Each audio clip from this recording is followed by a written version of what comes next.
What is up, everyone? Welcome back to another episode of Manbitesfilm. As always, I'm your host, Brandon. Joining me is the regular Clue crew, whatever the hell you want to call them today. Lewis. Hey. We got William. Hello. I thought you died there for a second. There was like a weird pause. What? Oh. And we have a special guest just for movie news today. We got Richard joining us. Hey, guys. What's up?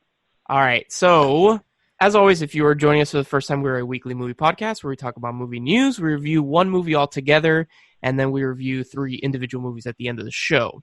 So, Lewis, what is movie news for this week? All right. So, because obviously San Diego Comic-Con just occurred, and for everybody that doesn't know out there, yes, it is the 50th anniversary, and we wanted to actually talk. Wow. Boo! You piece of... I think everybody's feeling is about the same. So, Rich, go ahead and start us off on it, because let's hear it. I'm going to sit back for this. Yeah, here's the thing.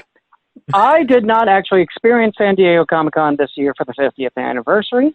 I know Nisha, your geek mom, did, so that she might actually come back with a better, more rose-colored glasses version and say, oh my God, it was great. Me, though, on the other hand, when I'm actually just watching it at home, following the YouTube news, latest stuff that drops online, it's the 50th anniversary, right? But yet it seems like such a disappointment. Well, I mean, my God. Maybe in person it was different, but like online, like Richard just said, like it was pretty lackluster. I don't know. Maybe in person they did stuff and it was more exciting, but I don't know. Well, I mean, if you were there for the Marvel panel. Yeah. I actually was. Sorry, I was going to say I was going to say if you were on the Marvel panel, you actually got some Black Widow hats, so you got some free swag if you were actually there in the audience. So okay. Black Widow has a hat. Yeah, you have a hat. When they did the, was it just them that got a hat? Like a hat? So when they did, no. Wait. So when they did the Marvel, like in Hall H, like the whole thing talking about Phase 4, the cast of Black Widow had a hat with her logo on it. I'm not sure if all the other people, because they announced Thor. They announced Eternals, and they also announced Falcon and the Winter Soldier. Yeah, and WandaVision and Loki, and oh my God, Thor: Love and Thunder. I'm super excited for that, and this guy's coming back to direct it. What's his name? Yes, Taika Waititi. Yeah, Taika Waititi. And what's the Asian guy? Shang-Chi? I forgot the. Yeah, Shang-Chi and the Ten Rings, where we're actually going to finally get our Mandarin instead of the just mess with your heads version that we got with Ben Kingsley and Iron Man 3. Guess what, guys? We might have a new box office hit when that one comes out, because China is a major part of the box office. So we might have a contender for number 1. Sorry. It might actually break Avatar. Appealing to China? Movie companies appealing to China? No, that's just crazy talk. So we might actually get a Marvel movie that beats Avatar. Lewis, shut your whore mouth. Then we got the announcement of Doctor Strange 2. What the hell was the Multiverse of Madness? That one, thank you. And then the craziest one was Mahershala Ali playing Blade. Which, that is the best news, honestly. Which, if you guys didn't hear, that is not part of Phase 4, so God knows when the hell we're seeing Blade. Really? It is not. They've said that it is not part of Phase 4. Oh, okay. Yeah. Which I have no idea why they announced Blade if it's not part of Phase 4, but I don't know. Whatever. That's their decision. I'm going to just throw this out there. I think why they announced that is just to calm everybody fears that, nope, we're not getting Wesley Snipes back, so you don't have to worry. He's not going to be doing his performance that he showed in Blade 3, where he was pretty much, stoned all the time and didn't really care. Yeah, don't have to worry about that. My thing is that half of what they announced in the Marvel panel, I personally, this might sound sacrilegious to some people that like the comics and all that stuff. I didn't give a shit. I didn't give a shit about the Eternals. I don't give a shit about Shang-Chi, and I don't give a shit about, what's the other one? The only thing I cared about was Thor and Blade. That was the only announcements, and I was like, "Oh wow, okay." Thor is definitely the best because that guy is an incredible director. So I'm very excited to see what he does with Thor. 4, and then. What's your take on them picking Natalie Portman to be female Thor? Yo, I am so about it. After she said that she wasn't happy with it and left the MCU and everything else. Yeah, it was all politics, bro. Coming from somebody that very recently read that storyline in the comics, female Thor when Jane Foster picks up the hammer. Spoilers. It is an awesome storyline. She has already picked up the hammer, dude. Yeah. Woo! So I'm very excited to see Black Widow. I'm excited. Like David Harbour's in it, the guy that plays Hopper or Stranger Things, and he also did Hellboy very recently, the reboot. So I'm excited to see that. Ironically, so that explains it. Ironically, for anybody that has watched Stranger Things season 3, he plays a character in Black Widow called Alexei. Oh, that's funny.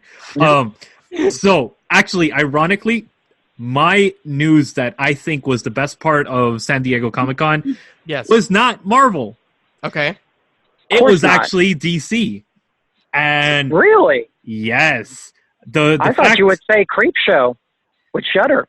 Well, Creepshow I heard about way before. We did it on Movie News 2 weeks ago because we had heard about it already. But the announcement of Tom Welling and Linda Carter coming together on Arrowverse Crisis on Infinite Earths. Oh, nice. Earths. Yeah. Earths. And they're bringing back Brandon Routh, the guy that played in Brian. What's this guy's name? Brian Singer's Superman from 2006. Oh yeah. They're putting him back in the Superman costume. Yeah, he's playing the Superman that basically I forgot which one he's from, but it's a different origin story where Superman crash lands in Russia instead of in the Soviet Union, basically instead of America. So he's a much different Superman. Wait! They're having Brandon Routh be Red Sun. I thought they already did that story with Supergirl. No, they had Red Daughter. No, they're doing it with him. He's going to be the Superman from that Earth or whatever, where Red Sun. Thank you, Richard, because I didn't know the name. So that's going to be interesting. I think that is more exciting because for me, Tom Welling is Superman. I know that's sacrilegious to a lot of people, but I enjoyed so much of Smallville growing up that it's like... There's also a lot of shit in Smallville, but that's besides the point. Yeah. I love Smallville too, but Jesus, there's some really bad shit in Smallville. But there's more good than bad. Arguably, but yes. Come on. Get out of here. Arguably. All right, but no, I really enjoyed that Superman character more than any of the movies, honestly, because first of all, we got more of it, and second of all, we actually got the backstory to him and building the character and the trials and tribulations and all that stuff. And the movies really never covered that, honestly. They just go straight into apocalypse, everything's falling apart, save the world, and high stakes, which is the reason I hate superhero movies, is because everything, the end of the world, every time we watch a movie from Marvel, that is not true at all. Watch Spider-Man, dude. Oh, that's the only one, and that's why I enjoyed Spider-Man. And same thing with Ragnarok. It's like, okay, yeah, it's not really end of the world. It's kind of low stakes if you think about it. Yeah. It's the Marvel movies that I enjoy are the ones that are low stakes. I'm pretty sure the original Iron Man wasn't end of the world. No, and I enjoyed that one. That's the best one out of the Iron Man movies. Also, Iron Man 2 was not end of the world. I don't know. I feel like end of the world shit is more like the Avengers films. Anything other than that is kind of like just small in the grand scheme of things, I don't know. I don't think so. But anyways, so William, what did you like from San Diego Comic-Con? So, two quick things. One, as a Star Wars fan, I thoroughly enjoyed the new trailer for Picard.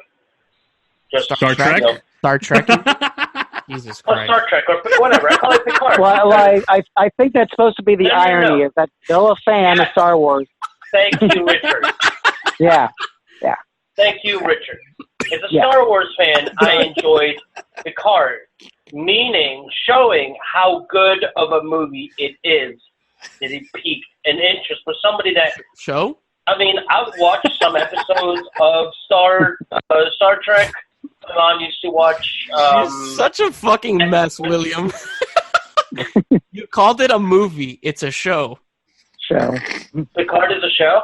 Yes, it yes. It's a show, part of the CBS All Access Network. Oh, okay. Well, goes to show how much I was paying attention. It looked like a movie. Like, you look at it, it looks like a movie. It doesn't look like it's going to be a TV show. No, that's good on them that the budget is so large for that TV series that like it looks like a movie, and I'm all about it, dude. I'm all about it. I agree, like with William. Like, I am not a huge Star Trek fan. Just to say, like, I've watched like a couple of like Next Generation episodes, and I know you're currently watching it, right, Lewis? Yes, I actually just for the first time ever because I've never got into it. Picard like piqued my interest enough that like maybe I might start watching Next Generation on Netflix, from the beginning. But Picard looks great. Yeah, I'm already on season 4. Bro, how? You literally last week were like, "Hey, man, I just started the Next Generation."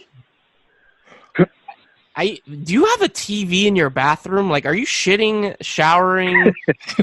Like, what do you... Yo, let me tell you, if he's going to the bathroom, he needs a television. When I was there for MegaCon, he's like, I just need to get to the bathroom real quick and they'll be on the way. All right, cool. 20 minutes later, literally, I looked at the clock and I'm like, are you okay?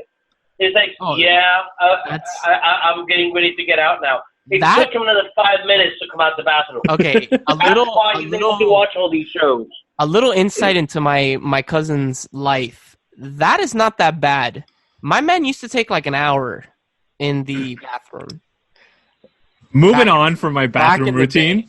I will say this as your guest person on the news today. I think I've learned more about Lewis than I ever cared to learn about. So thank you for that. Well, Richard, welcome to Manbitesfilm. It's a lovely affair every week.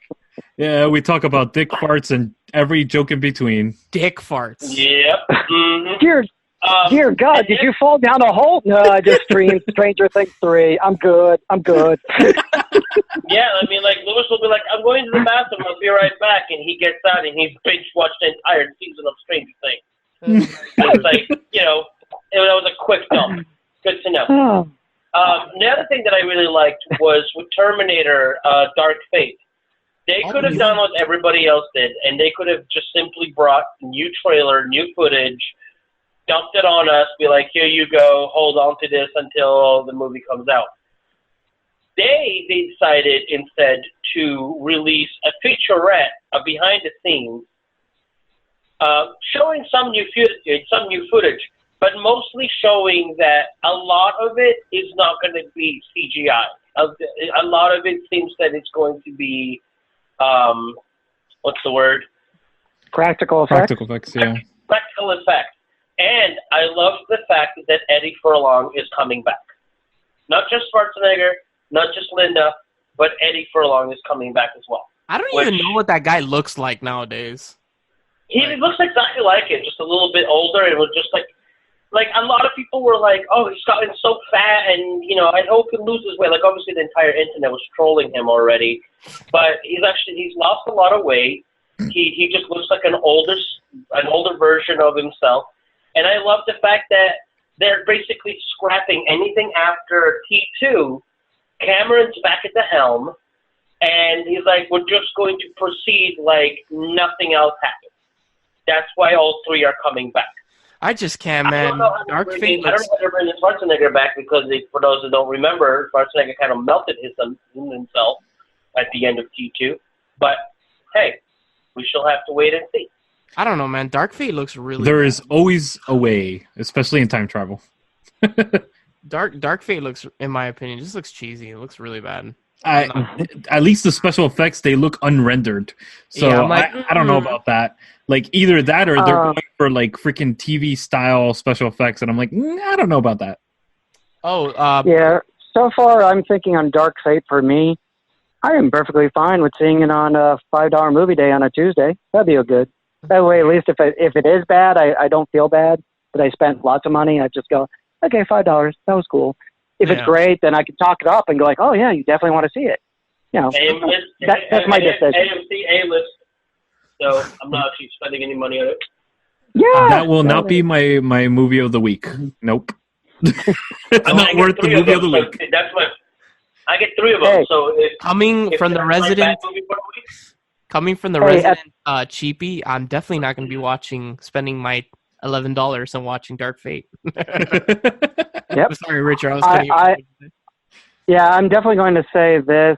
At the end of the day, no matter what bad film you see or good film, you can always have fun. If you're starting to go like, oh, this could be bad, you can always play CinemaSins and have a good time.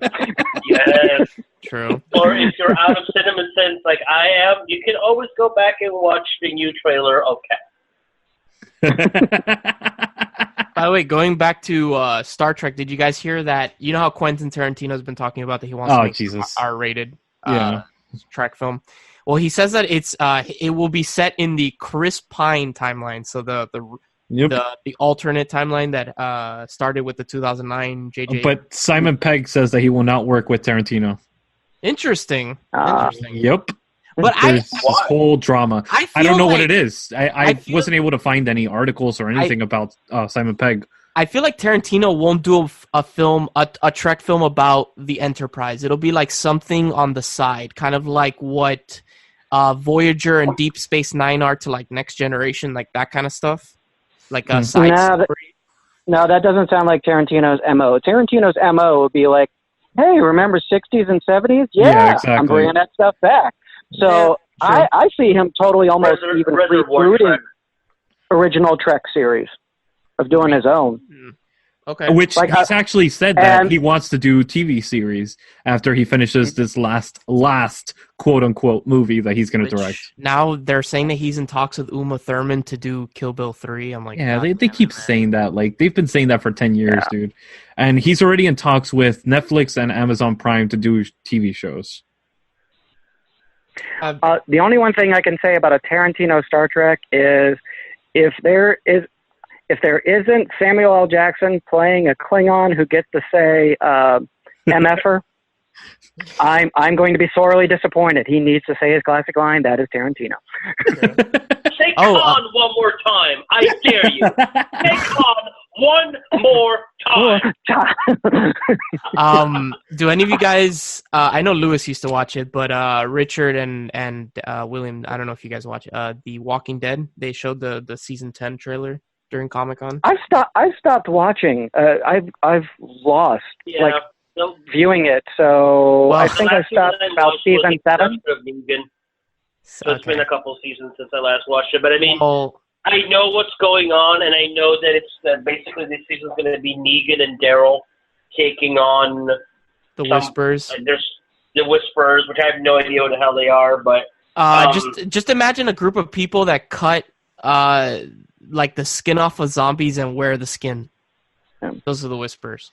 But put it this way. All I know is lotion in the basket, or you get the hose. Exactly, that kind of shit.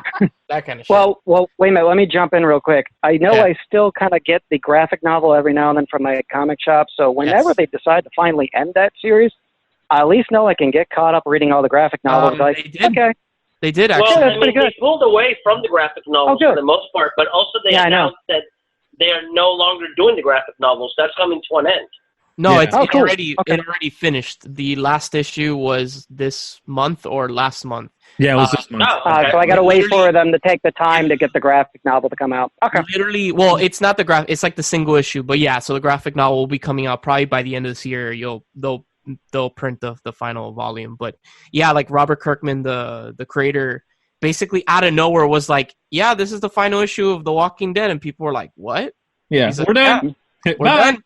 He's like, I wanted to end it on my terms. And then everyone's like, okay. But yeah, I haven't watched Walking Dead since they neutered Negan. Well, and I was like, nah, I'm done. They're saying that it's official that Denai Gurira's, I'm sorry if I mispronounced that name, I probably did, who plays Michonne. I definitely butchered that name, I apologize. She plays Michonne. This is officially her last season of The Walking Dead. Yep. Yeah, Michonne's leaving. She's leaving. They're saying that Maggie might come back, ?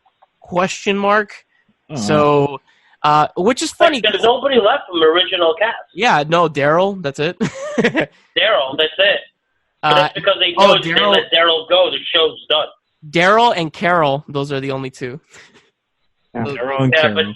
But I can tell you that if Carol walks, they may suffer a little bit. But if Daryl walks, he's not gonna walk. They've paid him enough. Yeah. When Andrew Lincoln left, they probably went up to this guy. What's his actual name? Oh my god, it's on the tip of my tongue. Remus. What's his name? Who are you talking about? Daryl. Remus or Reedus? Reedus. Norman Reedus is great. Norman Reedus. Norman Reedus. They probably went up to him after Andrew Lincoln left, and they were like, "Dude, they doubled his salary." Yeah, they're like, "Please don't leave. Here's a bunch of money." Doubled his salary. Yeah. So yeah, he's no longer leaving. But yeah, enough. Also, there's a movie coming out. Well, there's 3 movies, but to basically talk about what happened to Rick. It's coming out in theaters. Cool. I'm done. I'm not excited with Walking Dead anymore. I'm done, honestly, with that. Yeah. I don't know. So, anybody else had any other comments they wanted to bring up about San Diego? This is the big thing I definitely want to bring up, which I would say, like, San Diego seems to have a pattern. I know last year when I actually did attend, and I think it's on the podcast we reported. Yep. There was a commonality that I saw of like almost every panel, and the panel was the commonality was diversity and Trump bad. So you couldn't go to a panel without hearing diversity and some Trump joke. Oh, they had the same thing this year. Yeah, but this time I want to say the real theme of Comic-Con 50, since a lot of it was TV shows and stuff, is, hey, do you have a streaming service? Well, guess what? You're going to get it now because that's where the market's going. All the stuff is like, oh, you like that show? Well, now you need Amazon Prime. Oh, well, that's going to cost me. Yeah. Oh, you like this show? You need Shudder. Oh, well, okay. How much is that going to cost me? Oh, there's another show, and you need to get you need to make sure you have Hulu and you have Netflix. Oh, have you talked about Disney Plus yet? Yes. Richard, that's not even everyone's on streaming service. That's not only with like shows and movies. That's also with video games. Like everybody's like, "Hey, we have a streaming service now," and I'm like, "Oh my god!" It's like, how poor am I going to be? Stop, please. So the question I think for nerd culture is something more of like before. It's like, oh yeah, I left cable, man, because it was too expensive. I got streaming stuff. Now I think they're going like, my God, streaming stuff is starting to kill my wallet. Yeah. You're like, what is the actual essential streaming channels I need to just enjoy TV? I think at this point it's just preference. Like, oh, you like DC stuff, then get DC Universe. Like, we have a streaming channel for you. Yeah, if you like Marvel and Disney stuff, then get Disney Plus. Like, you're gonna have to cut because like it's getting to a point where you're probably gonna be paying way more for all the streaming services than you are for cable. So, It is what it is. Hey, I'll stick with Amazon Prime, Netflix, and Shudder. I'm good with those 3. I have Hulu, Netflix, and Crunchyroll. That's like it. You and your Crunchyroll. Shut up, man. Hulu. I like my anime. Sorry. Anime. I have Amazon Prime, Hulu, Netflix, Shudder, and Sling TV. And what was that final one? You have Sling? I have Sling. What is this, a porno? Like, is it like a porn channel? What the hell is that? It's like TV Lite. Yeah. The Sling app. It's like it has like whatchamacallit?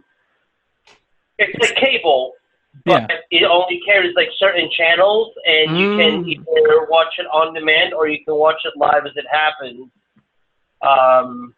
You but heard it? also I have whatchamacallit. I have my friend gave me her credentials because she's got cable, and so I have like access to like CBS All Access and like ABC and all that good stuff. Don't you have CBS All Access, Lewis?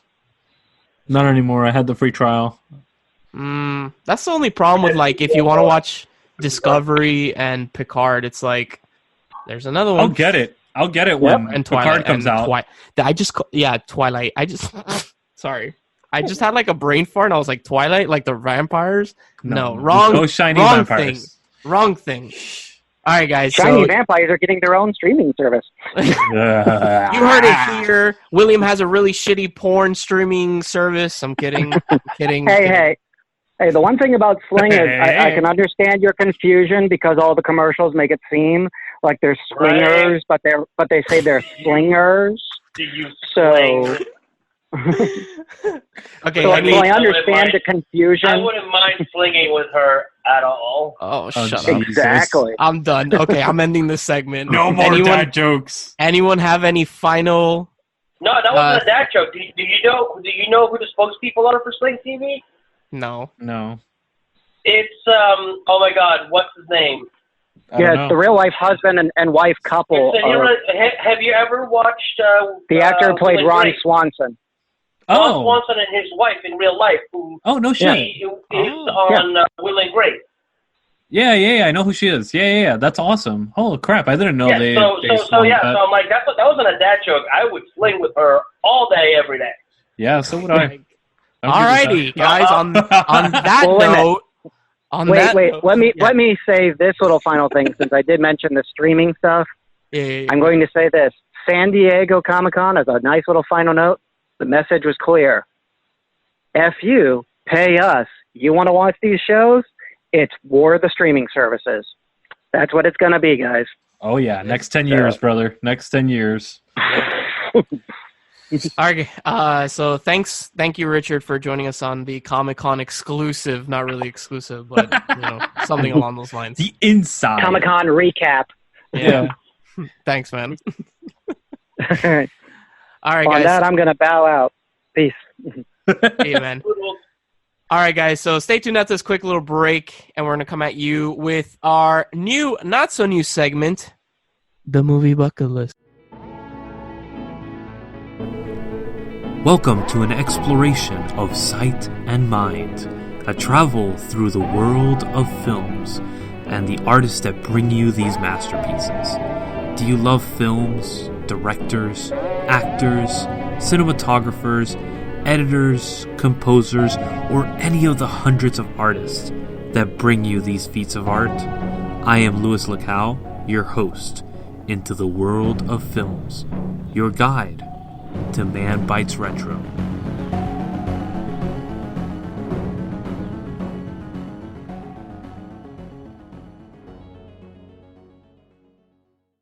Wait, did we do Avatar before?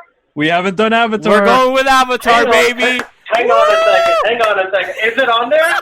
Okay. It should be. We're starting the segment. Hang on. I want to make sure that it's on this because I don't want to be like, it was not on it. You're leaving this in, Lewis, because this is great podcasting. All right, guys, welcome back for our new, not so new segment, the movie bucket list. You heard it right here, right now. We're doing Avatar. James Cameron. Okay, so for the record, Avatar is not on this list. Son of a bitch. But I will be more than happy to discuss the second most highest can't even English money-making movie. I can't even think of the words right now. But yes, we will discuss the second highest movie income in the world, whatever you want to call it. Avatar. Number one. Because not number one. Because if you not your president. With the whole, not your president. Not my president. I'm done. Eject. Abort. Abort. Hey, remember, Man down. you're the one that said we're leaving this in, so this is why we're going this way. Man down. Because if you're going with the whole, well, if you put in inflation, then Avatar is still like number one. with inflation, Avatar would be number 14. Gone with the Wind would still be number 1 at $7 billion. Actually, no. It is. It comes out to. I will tell you exactly. Check the us. Can we just keep going? Yes. Okay. Continue, child. All right. So, are we doing Avatar? Yeah, we'll do Avatar at this point. Fuck your list. Okay. At this point, we're going off the rails, baby. That's fine. I don't want to hear Lewis complain later that it's not on the list. William, it's not on the list. So you've been living under a rock. Avatar, up until very, very recently, like in the past couple days, it was the highest grossing movie of all time. Not adjusted. Not anymore. Not anymore. Still not anymore. higher Shut the grossing. fuck up. It still needs $350 million to beat Avatar, guys. Lewis, still needs bro. $350 million. Bruh, shut up. If we're like children, bro. The ambulance that I had to call Lewis. Look, Lewis, I'm sorry. If the director of said movie, Mr. James Cameron, or Jim Cameron, however the hell you want to call him, basically Jim brother, says on Twitter or Instagram or wherever and congratulates Avengers Endgame, then they beat him, man. He's no longer number 1. I strongly disagree. How? The fucking direct... Ah! I'm dead. I'm done. All right. So, first of all, the movie, if you're gonna really like make it that thin of a line that it's less than $1 million of a difference, then you got to go and check out inflation. When Avatar beat Titanic, it was by a huge lump sum. When But Titanic again, beat the other took movies, Avatar 10 months. This is turned 10 from months this to is beat Titanic this is- back in the day. this is it took turned, Marvel 10 years. Shut the fuck up. This is turned. No, it took more. Oh my god. Wow. This is turned from us not talking about Avatar, but talking about the justification of Endgame beating Avatar. So Avatar is an amazing movie. It's okay. It's okay. Let's So be movie real. bucket list will take a break this week, and we're just going to continue with this debate for this section. I wouldn't say Avatar is an amazing movie, but it's It's not. It's a ripoff of Ferngully and Pocahontas. I strongly disagree. You know where you can put your strongly disagreement, sir? Where? What? I am too much of a gentleman to finish that statement. Look, I'm just waiting for the 15 million sequels that James Cameron has talked about in his lifetime that we're never gonna see. God damn it! It's been 9 years. 9? No, more than that, right? How long has it been? It's been 10 years. It's been longer than that. 10 years, right? 10 years, yeah. And who the hell waits 10 years to put out a sequel? It never works out. Never mind. Wait, what movie did you just remember? Well, I mean, like right off the top of your head, obviously I said that jokingly, but because if you think right off the top of your head, Lord of the Rings and Hobbit. The Lord of the Hobbit Rings is was- garbage. yeah, Shut your The Hobbit mouth. is garbage. But I was thinking more like The Incredibles. Oh, okay, yeah. How about The Incredibles was more than 10 years.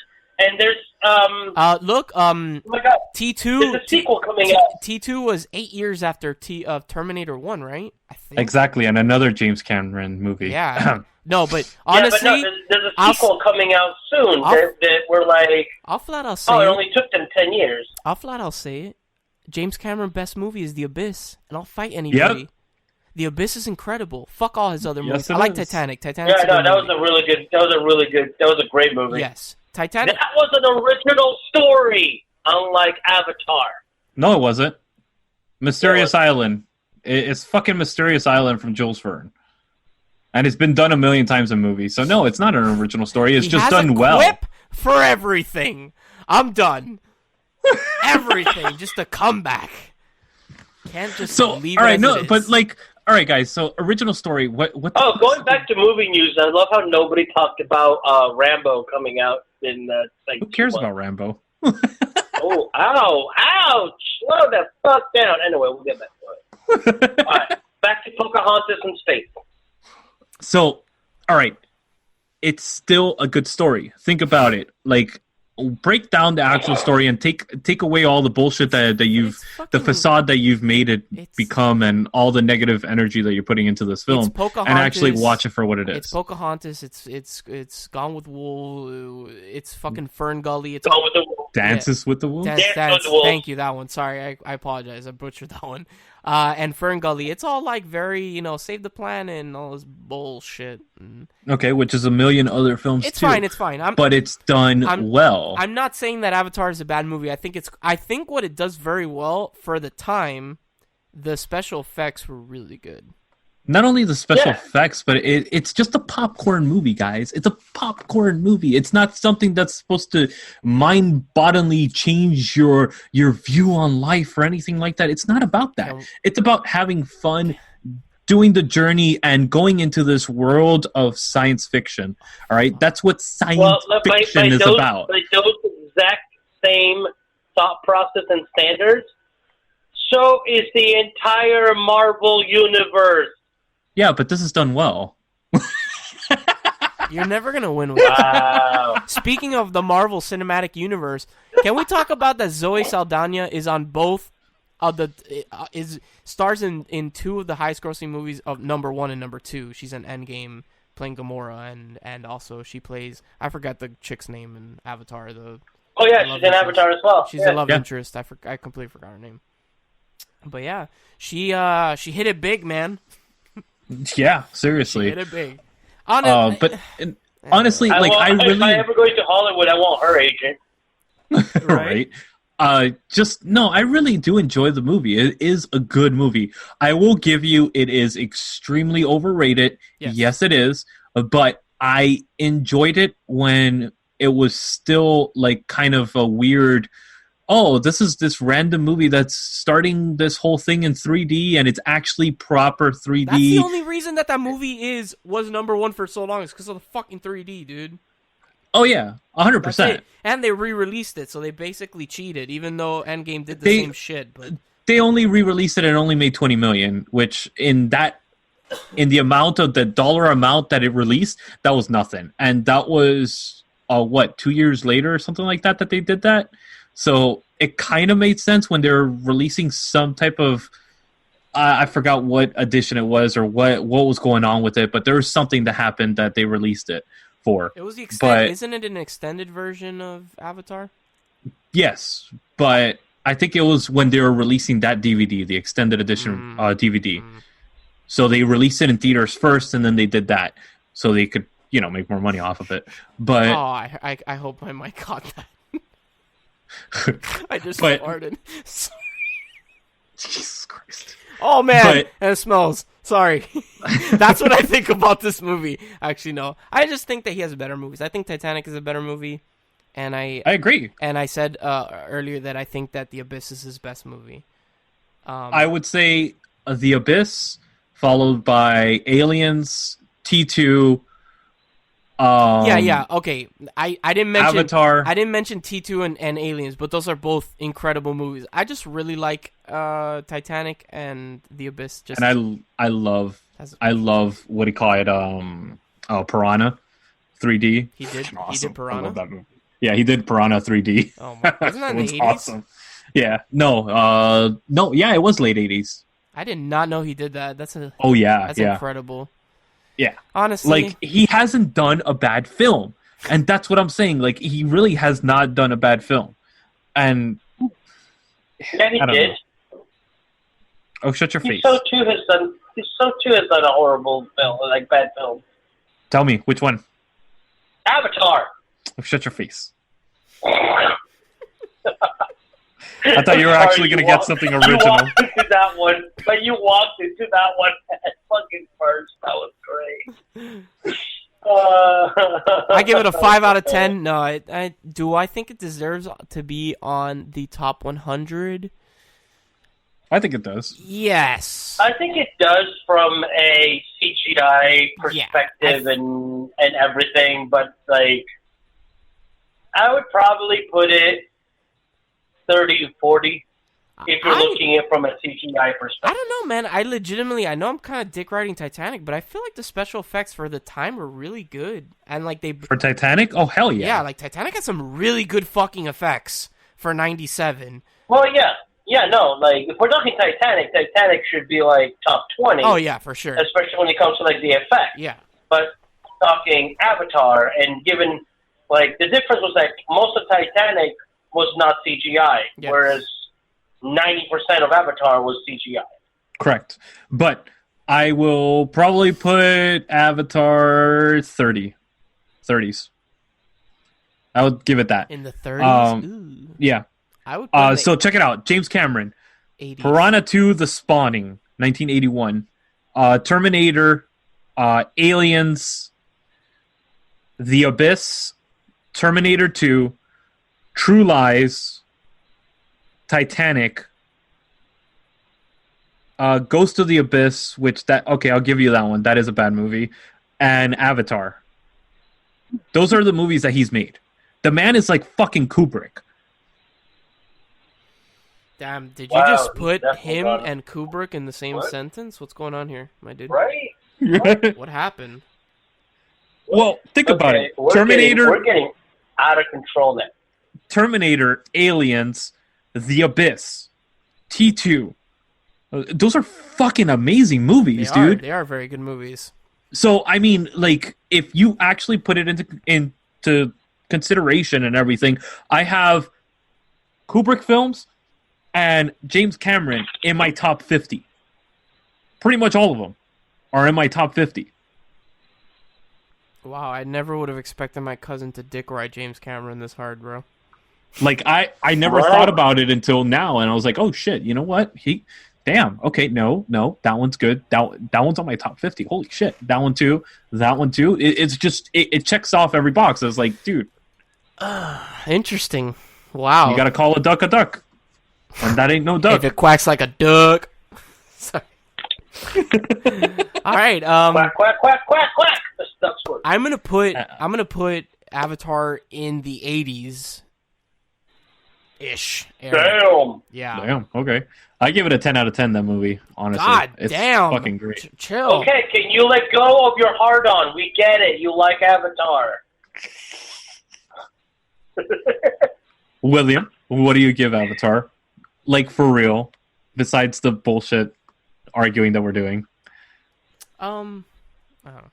So, story-wise, I'll probably give it like a 5 out of 10. CGI-wise and groundsbreaking and whatnot else, I'll probably give it a good 8 out of 10. Okay, overall, so it's like 7, 6? Probably like 6.5. By the way, when I rate this thing an 8 or in the 80s, that doesn't mean it's a 2. Like, chill out. It's in the top 100, so chill out. It's a good movie. I feel like people dick ride it a bit too much. I know. Like, that's not for you guys. I mean for the listener, because there's probably some listener right now like, what the fuck? No, chill. You know, like... Hey, somebody beat the phone. Just saying. Jeez, it's still a good movie. Just... God, I think he has much better films, and I think they dick ride Avatar, and I don't understand why a little too much. But that is it. What do you give it rating wise? Rating? I'd give it like a 6.57. Okay. Yeah, it's again decent movie. I own it. I just. All right, guys. So stay tuned after this quick little break when we come at you live with the main segment of our show, the main review, which is Chasing Amy.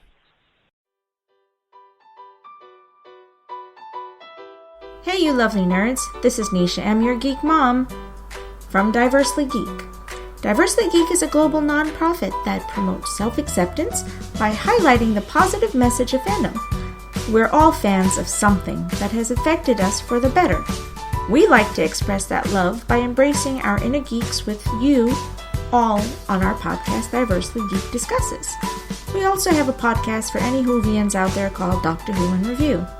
We often partner with Manbitesmedia, so you're bound to come across us sooner or later. You can find us all on our podcast platforms as Diversely Geek Discusses and on social media platforms as Diversely Geek. You can also subscribe on our website, diverselygeek.org, where you can find our podcasts, videos, original content, articles, and so much more. And remember, there's some good in this world, Mr. Aslan.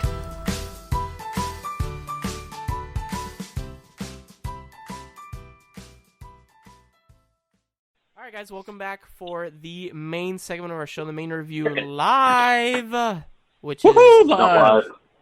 Shut your whore mouth, William. It is always live. Always. Asshole. Our main review, which is Chasing Amy, which was my pick. Yes, it is. So to preface this is your favorite Kevin Smith movie, right? If I remember correctly? It is one of my favorites. Okay. It's not my favorite. My favorite is definitely by far Clerks. Clerks is incredible. Yeah, Anybody that says any other like. That's another Clerks topic. sucks. Shut your face. Shut your Okay, face. no, for real. Are you being serious, William, or like do you? No, I'm not. I'm not. Okay. I was like, damn, dude, is he actually being serious? I had like a little existential crisis. I was like, I cannot believe this. Never believe it. Never. So this, so I decided to do Chasing Amy. So, fun fact, I had never seen this movie. What? Yeah, I'd never seen this movie. This was like, What the fuck? yeah. Okay, so. Oh, what? Yeah. That's why I chose it. What the fuck is wrong Shut with up! Damn!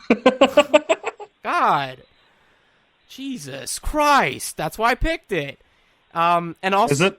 I'm really glad I picked it because I like Kevin Smith films, and I think that yes, this movie has comedy, but it's a nice change of pace. It's more serious. Archie's not fucking Mr. Weatherby. Yes. Great. Yes. I just like what a change of pace it is. It's more of a drama, and it kind of throws you for a loop because you're not ready for what is coming in this film. What's a Nubian? Oh my god. Oh my god. This movie has some of the best fucking lines ever. Why, dude? Like, it's just great. by the way, is this the, Well, now we know who Louis would be in this movie. is this the movie where Silent Bob has the most dialogue? Yep, it is. Right? He has a full fucking monologue. He has a Yeah. full fucking monologue in the diner, like almost at the end of the movie. I was like, what the hell? Yeah. Excuse me. Okay, so little plot synopsis. Basically, Holden, who is played by Ben Affleck, and Banky, which is played by Jason Lee, are both comic book artists. They are the creators of Blunt Man and Chronic. And, right? That's the right name? Yep. Yeah, right? Okay, I was like, did I fuck that Yeah. up? Nope. Blunt Man and Chronic. Blunt Man and Chronic. And they are introduced... Nooch to the motherfucking nooch. Oh my god.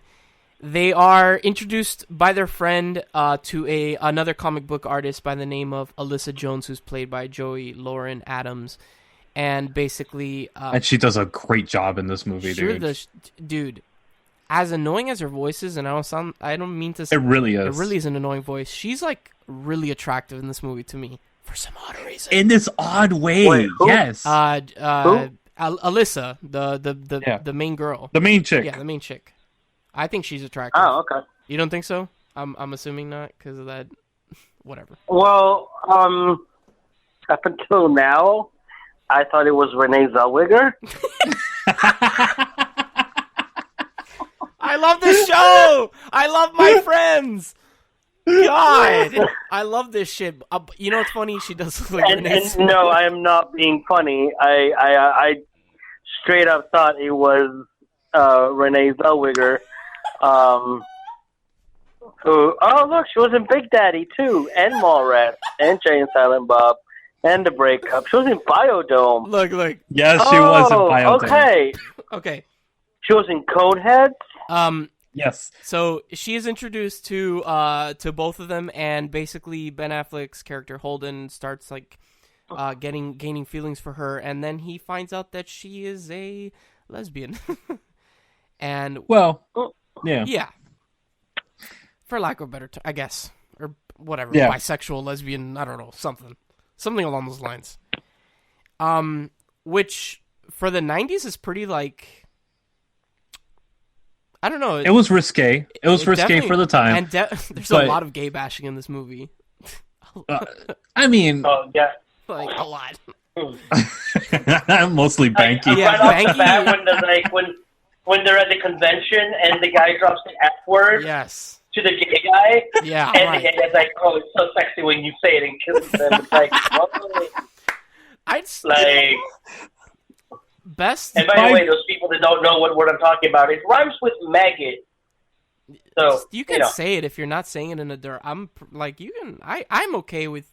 Like, what do you think, Louis? I'd rather not say. Like, okay. With the amount of friends that I have that are gay, and it's kind of like their N-word almost. Okay, I understand. So I wouldn't say the N-word. I'm not gonna say the F-word. That F-word. I don't know. Well, so you're not saying it to somebody. You're saying it like in the context of something. I don't know. That's just me, but whatever. I honestly love. What do you call it? Hopper and what's his face? Holden, you mean? Banky. Holden? No, Hopper. Oh, Hopper. Okay, I was like Holden. Yeah, the what do you call it? Militant black dude. Yes. Looking black dude. Yeah. He is fucking great in this movie. The best lines in this. Lando Calrissian motherfucker.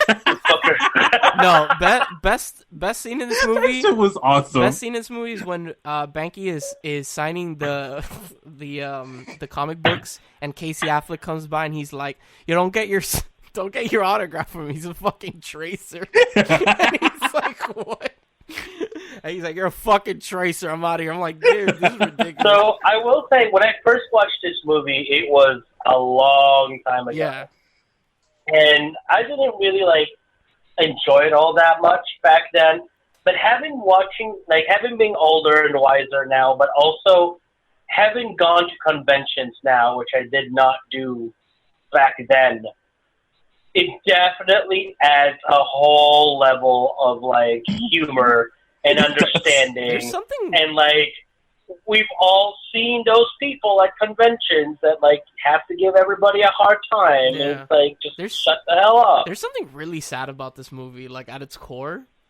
Oh yeah. How, okay, so I know it's whatever spoilers. We're gonna talk about, or I'm gonna talk about the end of the movie. I mean, come on, the movie's not been out long enough. Yeah, but whatever. For some asshole out there that's listening, you're not an asshole. Thank you for listening. That doesn't want to get spoiled. You quickly retracted on that one. way to keep our listeners happy there, Brandon. There's something just sad, I'm pretty sure all of us have had that relationship where you want it to work, and then it just kind of just falls apart because of your insecurities and whatnot, and then you try later, and it's just you both have moved on. She or he is in a different part of their life, and so on and so forth, and basically his relationship with her ruined his friendship with Banky to a certain extent. Yeah. They still like each other. You could tell in his face when he sees him at the end in the convention, he smiles at him, but, by the way, I didn't get it. Is Banky gay?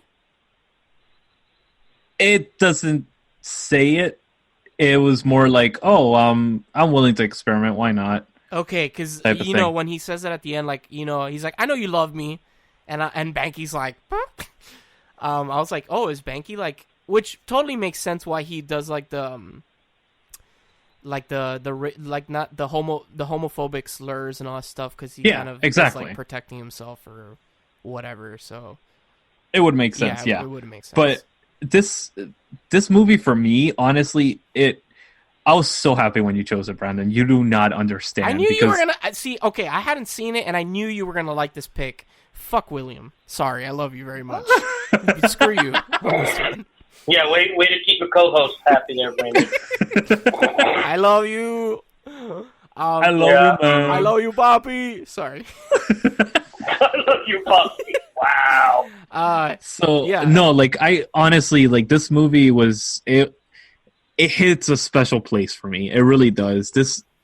These Kevin Smith movies, as cheesy and ridiculous as most of them are, there's a lot of interesting topics that are brought up, and they're done in a way that are just kind of subtle and kind of just played for laughs, and it does it in a way that diffuses the situation from being serious and melodramatic to something that you could actually laugh at and appreciate. All we've talked about has been the comedy behind it, but there's some interesting relational aspects of relations and everything. This is definitely his most serious movie. Oh, by far. By far. There is some like I spoke about, like there are some hard-hitting shit where you're like, damn, that sucks. Like at the end of the movie I was like, that fucking blows. Cuz they want to be together, but like that's her girlfriend. Or it's implied that that's her girlfriend at the end. So it's kind of like, exactly. Damn, that sucks. And, dude, this film was the basis for one of the first film project that I actually worked on, Bottle Caps, Sneakers, and Cigarettes. What a name. What a name. Oh, dude, it was epic. And it was actually a whole love triangle type of thing. And we, one of my best friends and I wrote the script based on real life. And this was pretty much on point for what happened. Just obviously a couple of different aspects happened, so it really struck home when I first saw this, and I think it was like 99 that I saw it, something like that. Okay. I think it was 99 that I saw this film, and oh my god, it really has always resonated with me. And when I saw that it was a Criterion collection, I was like, wow, yes, this deserves to be a Criterion collection, because it feels real. The dialogue feels realistic. I've had moments of dialogue that are exactly, if not word for word, pretty damn close to what happens in this film. And it's incredible. Like the way this film hits home in so many different ways. I was looking at it. Like, who hasn't fallen in love with a lesbian and wanted to have a relationship with her, and then finally he does, and then it ruins the friendship with their best friend only to break up with her because you feel inadequate and ruin everything with both her and your best friend. Everybody's gone through that. No, but like, I know you're kidding around, but like... No, I know. But I gotta say, like, as I'm watching this movie, like, and as you guys were saying, it was definitely a movie. As much as the 90s were open about sex and whatnot, it was still, like, very much a movie that was before its time, but extremely well made, especially to be a Kevin Smith movie after we got things like Clerks. It's like, holy crap, here comes Chasing Amy. And it's like, where's this coming from? And it was like I said, I have a lot more appreciation for it now as an adult and having lived in the 90s than I did when I first watched it back then, and I was just kind of like, quite honestly, bored out of my ass. So yeah, I'm very glad that, I know I bitched about it last week, but I'm very glad that you picked this list. There was a scene that like really like hit home for me for some odd reason, is when she's speaking to her friends and they all can tell that she has that she likes somebody, and they're like, why are you using pronouns? And she's like, I'm not using pronouns. And then they're like, what's this person's name? And she's like, Holden. And they're like, they all look at her like, what the fuck is wrong with you?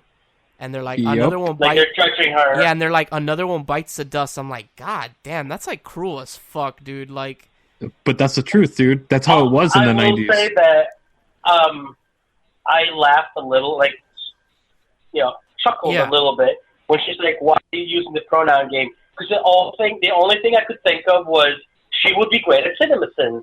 YouTube has fully like movie watching. But yeah, like you can see the immediate judging by her own peers. Yeah, like other women that are that I'm assuming are also lesbians are like just because she finally decided maybe she's bisexual or she whatever. Like just because she's not a full blown like lesbian, like the judgment that she gets from her friends in that scene is like holy shit. And dude, I've been there. I've seen it because the school that I went to, the high school that I went to, it was nicknamed Closet Park because literally about 80% of the school was gay or lesbian. Yeah. Interesting. I didn't know that. That it was. Put it this way. I mean, this was 2003 graduation, and our prom queen by 2 votes would have been a guy. That's how progressive our school was. And I saw it all the time. Whenever somebody, like, they fell in love, they honestly fell in love with somebody of the opposite sex and they were considered gay or lesbian, it was like betrayal. I don't know. To the whole community, and it's like, huh? I don't get that. I don't either, and that's kind of simmered down now. But in the 90s, that was legit a thing. It's like, oh, you're gay or lesbian? Like, how dare you betray us like that? It's like, what? Yeah, like, I mean, that's honestly been, it's pretty much almost disappeared, at least around the circles that I've been around. I haven't seen that any time recently. I don't know if William or Brandon, you guys have? No, I personally have not. Really? Not really.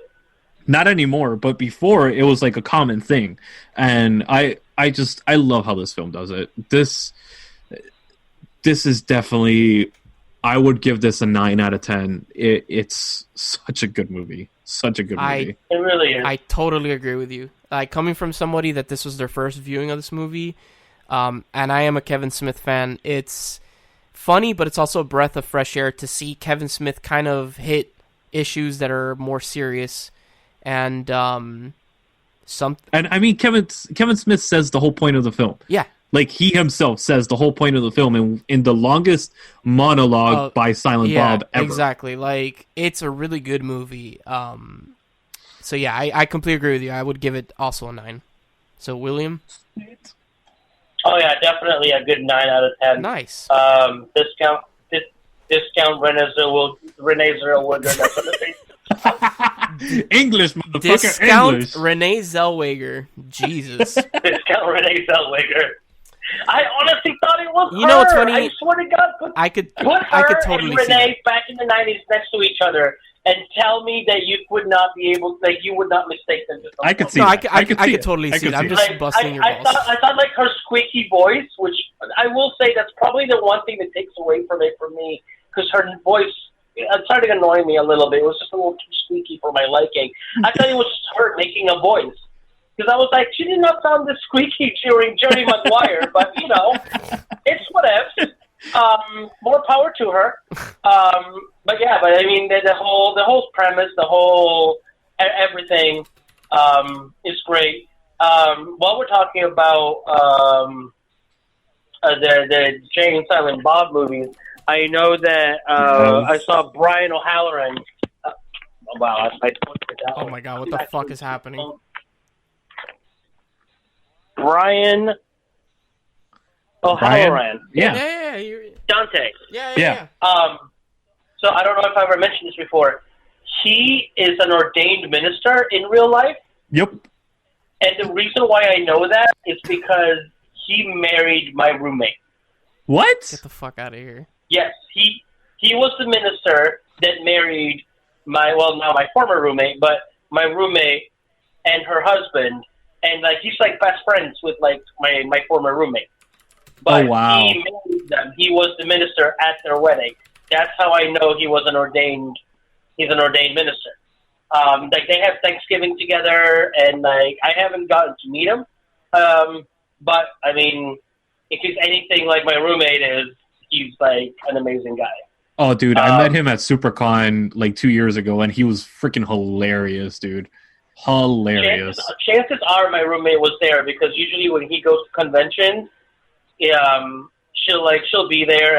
He'll get her in, and they'll hang out afterwards, or they'll hang out backstage. Yeah, but that's awesome. It makes me smile every time that I see him. Nice.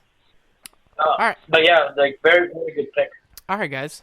So stay tuned for the final segment of our show, the individual reviews, after this quick break. I know I said that different than usual, but...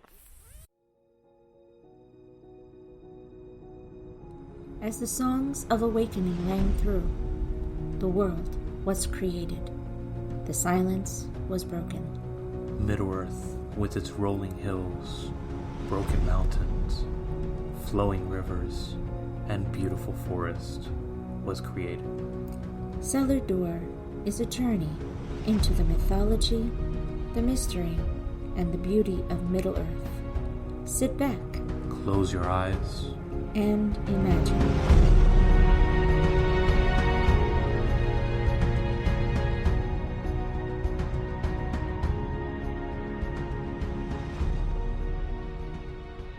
All All right, guys, welcome back for the final segment of our show, the individual reviews. Woohoo! William is going first. Not live. Not live. Never live. Never. Not live.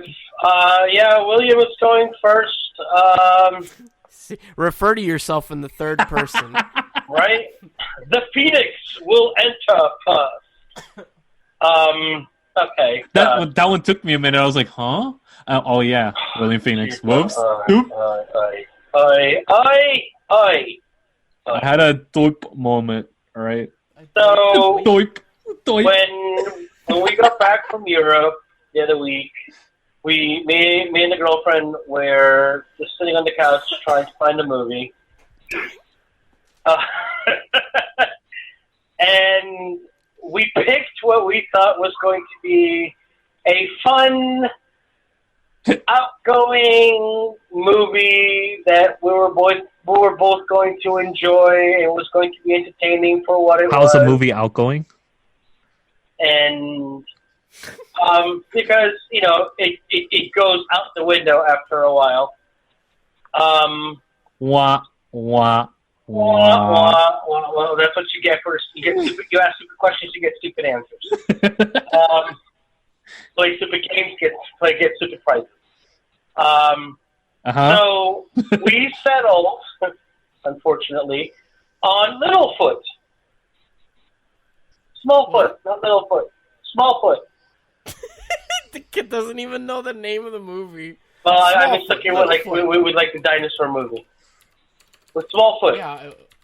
Which Smallfoot. is, it's about... okay. Why would you choose It's this about movie? Bigfoot discovering humans. Why would you choose this movie? Because it was a kids movie, and we didn't want to watch something that was gonna have to keep our focus 100%, but we could just kind of watch it and be like, okay, this is fun, whatever. Because and Channing Tatum is so good at acting in so many different things. Yeah, but this also had LeBron James, and it's like LeBron James. Sorry. I think the only two good actors in this whole film is Danny DeVito and Gina Rodriguez. That's it. Yeah, my God, they were hysterical. But other than that, yeah. The movie sucks. I mean, the animation's not bad. The storyline is a little cliche, like the elders hiding the truth about what's really going on. Would you say it's like Avatar? No, it was actually a little better than Avatar. I'm not going to give you the satisfaction, asshole. But fucking asshole. I'm pretty sure, if you have a kid, watch it. They'll enjoy it. Go do something else in the meantime, so you don't lose your sanity. The songs are okay. I mean, they are not exactly memorable, but I don't know. It's like when I watch the Lego Movie or even Lego Batman, I went in going, okay, this is probably going to be a crappy movie and not think much of it. And then they turned out to be decent. Actually, Lego Batman was hysterical. It was great. Password, Iron Man sucked. This reminds me of, it's like a wannabe, what was it called? The Croons or something like that? Or Croods? Yeah, the Croods. Oh, the Croods. Yeah. It's like a bad version of the Croods, because I love the Croods. That was such a good movie. I'll give you that. Yeah, it was definitely a good movie. The Croods I enjoyed, but I mean, it has Ryan Reynolds, so Ryan Reynolds, Nicolas Cage, and Emma Stone. That's just an interesting combination, right there. The glow up on Ryan Reynolds, man. God. I mean, Ryan Reynolds hasn't really glowed up. He's looked the same since, Shut the fuck up. I meant in his career, asshole. Oh, his career. Okay. Don't rain on my parade here. The man has not aged. No, I'm not taking anything away from his career, especially Deadpool. But, the man is like the next, what's his name? What's the Paul Rudd? Paul Rudd hasn't aged. Paul Rudd's 80 years old. He looks like he's 30. Yes. Fucking vampire status. Vampire status. Not the sparkly kind. Oh dear God, no. That's Nicolas Cage. He's the sparkly kind. Wow. That I'm really fucking doesn't hoping age either. Pattinson glow as like Batman, just as like fan. No, he's not doing it anymore. He's out. Wait, what? Yeah, he's out. He's not doing Batman anymore. What? Yeah, When did this happen? like 3 weeks ago, wait, what? 4 weeks ago. I'm gonna have to look into that. Okay, that's cool. So small foot, little foot, tiny foot, whatever the hell foot it is. It's a tiny movie. Probably Was this like because of the 50th anniversary of the moon landing? Is that why you brought it up? what? No, it had nothing to. I don't know. I would have brought out like a moon landing movie.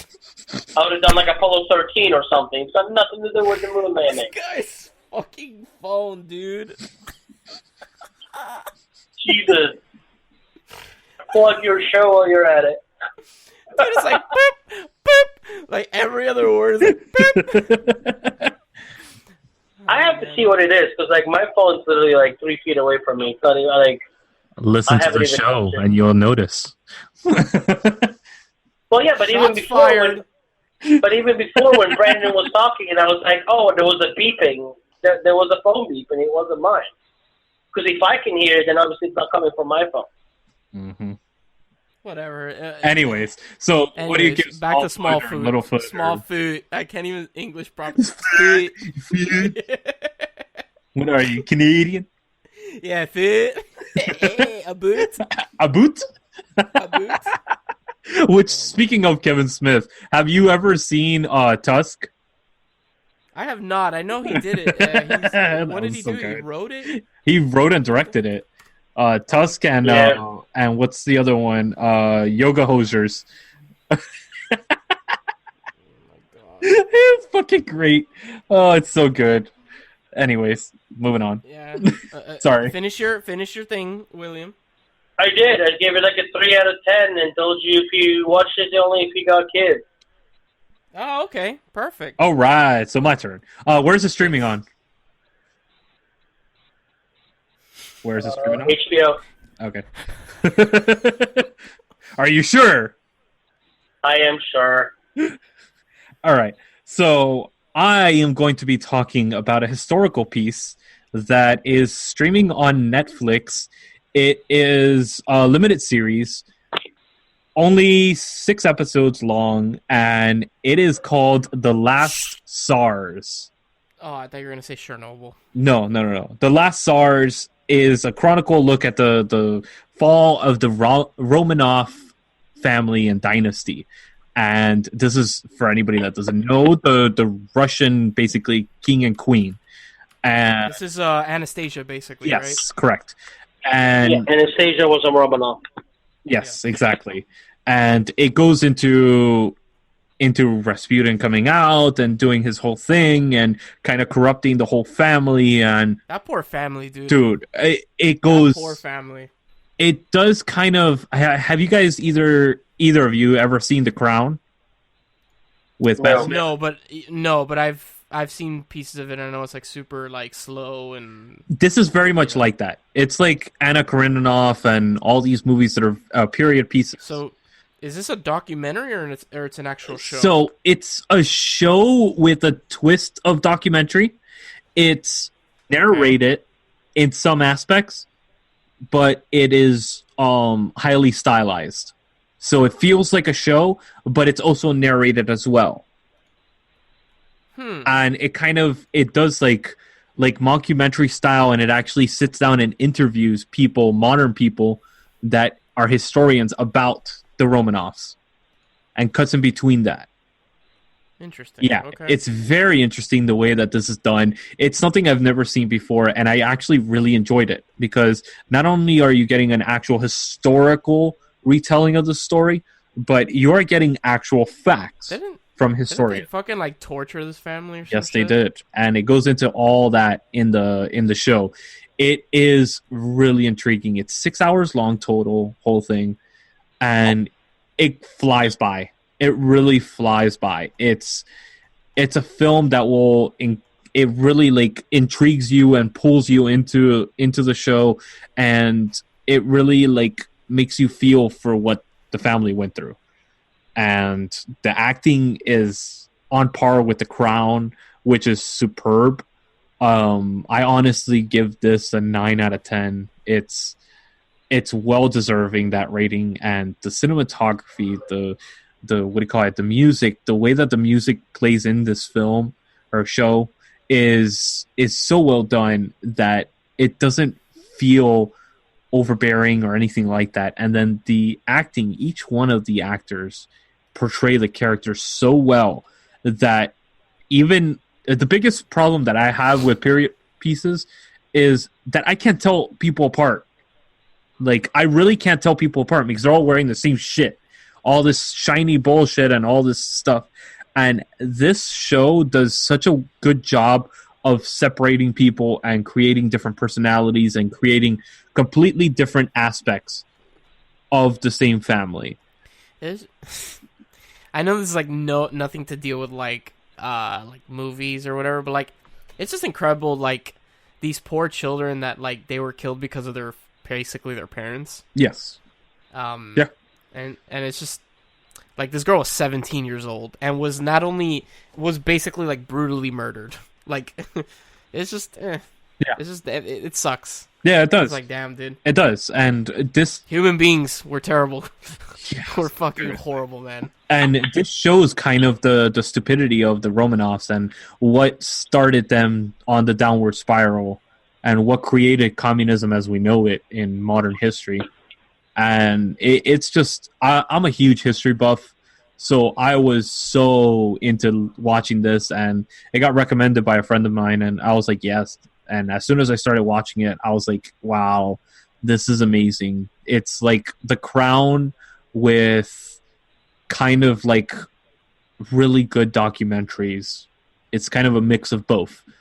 So yeah, it definitely deserves a 9 out of 10, and it's streaming on Netflix, so it's pretty easy access for everybody. Nice. Yeah. Very nice. All right, so I'm the final one, and I'm gonna be reviewing another film streaming on Hulu, and that is Wargames. Ooh. Have any of you guys seen? Have any of you guys seen Wargames? Wargames, like the original.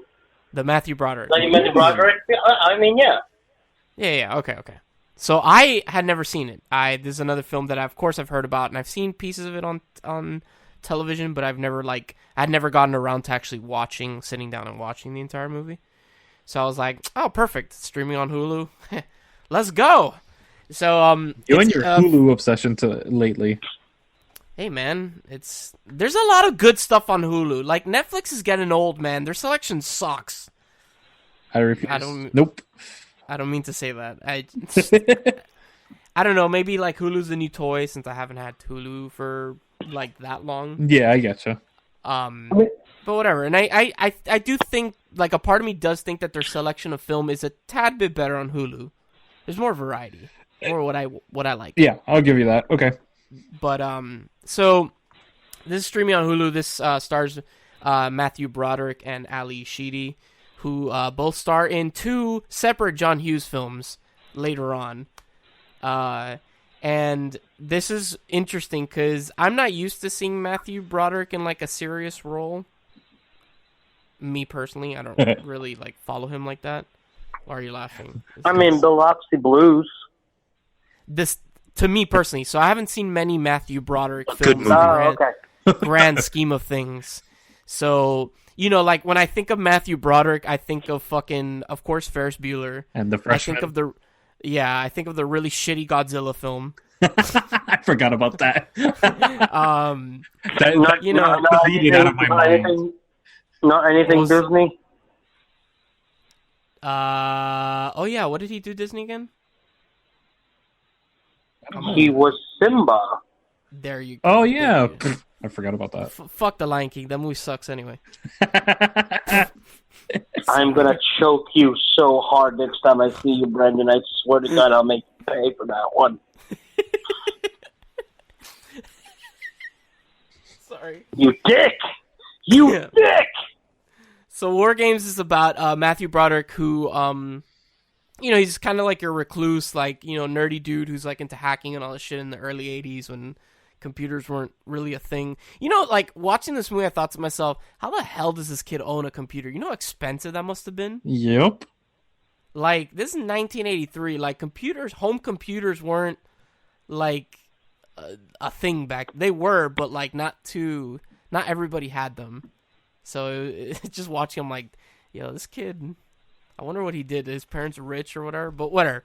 So he basically he hacks into he sees in a magazine something about video games, and he tries to hack into the company that is making the video games. And he, by accident, hacks into what he doesn't know is a supercomputer, a military supercomputer, and he starts playing a game with it called Global Thermonuclear War. Mind you, this is at the height of the whole like Cold War between the Russians and the United States and all that stuff. So everyone was like, "Yo, who's gonna launch the first nuke?" Yeah, pretty much. So the movie is, it's basically he hacks to it, and this computer is it's not really a game; it's an actual simulation of thermonuclear war. So then all hell breaks loose, and then they have to like stop this thing from launching the nukes and basically starting World War III, which that would be a no bueno. Yeah, no bueno. Nope. Honestly, I think I thought that Matthew Broderick does a good job.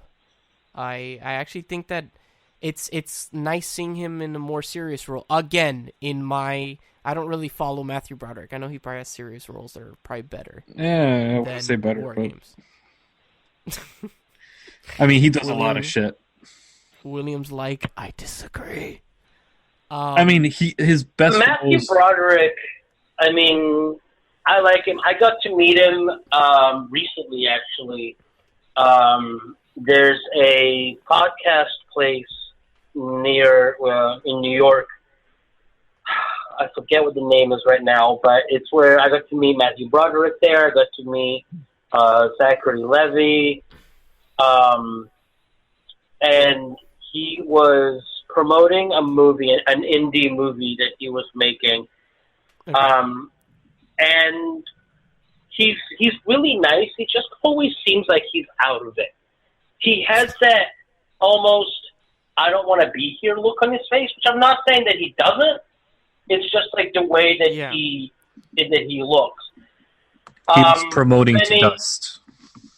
All I'm thinking is Dante. I wasn't even supposed to be here today. I mean, there's a whole controversy with him. It was like a car accident he got into, and apparently he got off, and somebody died in the car accident. But him as an actor in the arts, he's never really let down. He's brought to the table what people expect. For the most part, I did say. Inspector Gadget. For the most part. Let me get close to the microphone.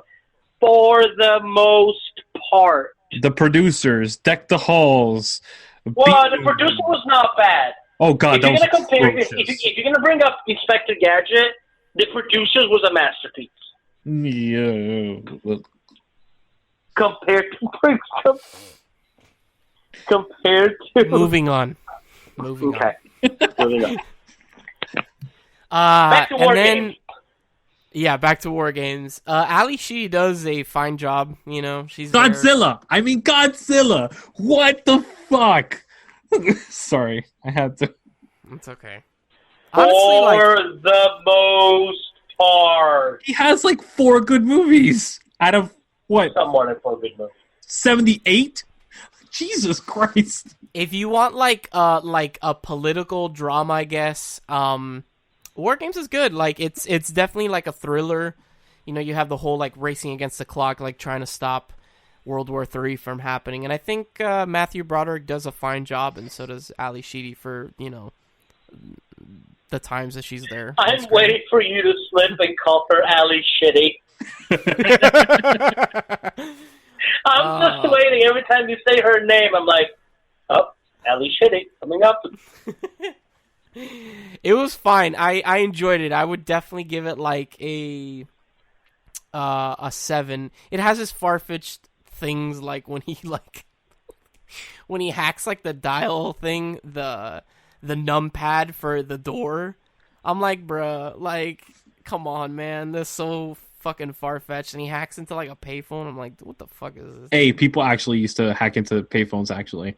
That was thing. Do you remember that scene where he like unhooks the bottom and he like puts something and causes like an electrical current on it? Yep, that's actually on a... So I used to own the Anarchist Cookbook, and it was in there how to hack payphones. Interesting. I didn't know that. And that was actually one of the main things in there. You could actually do that. Yes. So hey, maybe he actually hacks into the numpad. Also, like the whole Farfetch, like she buys him a flight at one point. I'm like, dude, how much money do these kids have? Mind you, I don't know how much a flight was in the early 80s, but still, it just seems like far-fetched. $50. Yeah, exactly. Probably. But yeah, it was enjoyable. It's definitely a nice thriller. Nothing out of this world. He does a good job. It's definitely refreshing to see Matthew Broderick in a different light than like Ferris Bueller or something like that. So I'd give it like a 7.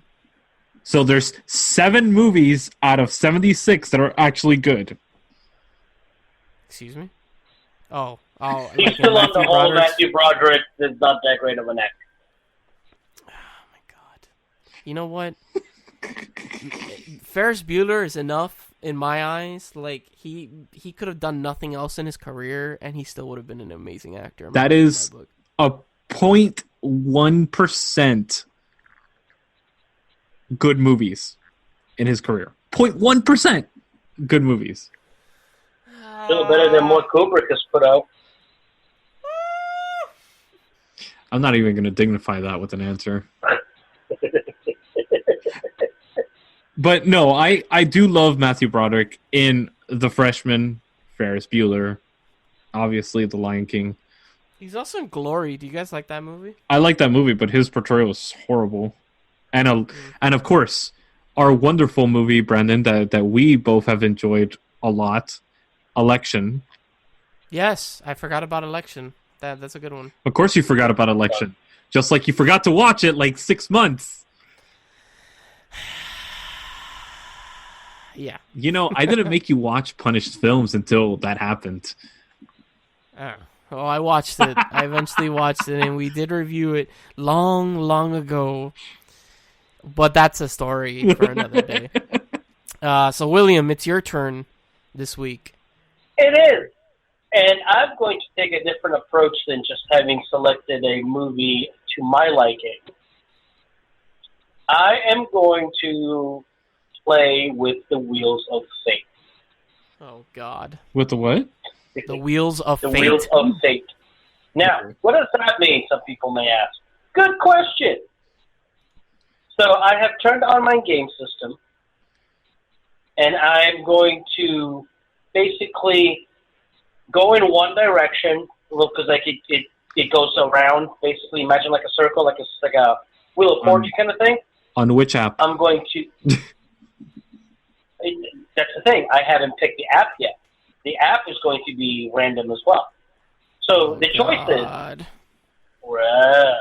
choices are obviously Netflix, Prime Video, Hulu. Can't do Hulu. I don't have Hulu. You don't? I don't. You don't have Hulu? Not anymore. Oh, you son of a bitch. Do you want to use mine? Oh, sure. Oh, look at that. Now you got Hulu. Okay. We can't use Vudu because not the listeners can't watch Vudu, my Vudu account. We can share your information. No, I will not be sharing my information. Okay, so Netflix, Prime Video, Shudder. Those are the three which we're going to like spin. So I'm just like literally like pressing in one direction my controller, and it's just going around the three of them.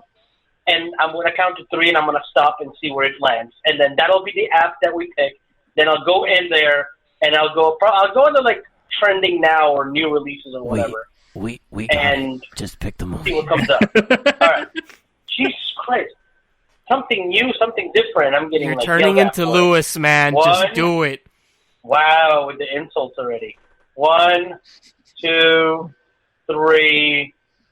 Okay, Netflix it is. Yay. Yay. All right, cool. So I'm going to go and just hit, you know what? I'm just going to hit this and spin and keep going till I stop, and I'm going to count to 3 and stop and see where the hell it stops. Of Fortune! Fortune! Right? 1, 2, 3. Oh! Oh, God. This is going to be interesting. I'm so scared. So am I.